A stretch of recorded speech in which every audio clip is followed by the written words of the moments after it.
Kaip nustatyti, į kurią pusę atsidaro durys? Priimant užsakymus, pardavėjas visada klausia, į kurią pusę atsidaro durys.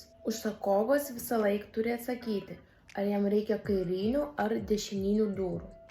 Vizualiai kiekvienas žmogus supranta, į kurią pusę atsidaro durys, bet ar jos yra dešininės ar kairinės, neaišku. Kad nustatyti, į kurią pusę atsidaro durys, reikia atsistoti iš tos pusės, kad duris atidarytumėte į save.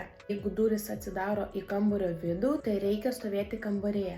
Jeigu durys atsidaro į koridorių, reikia stovėti koridoriuje.